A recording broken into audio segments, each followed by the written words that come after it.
कैलाशपति शिव शंकर, तुम हो भोले दया के सागर।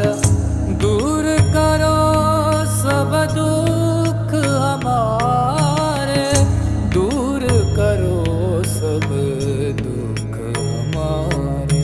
शंभो शंकर नमः शिवाय, गिरिजा शंकर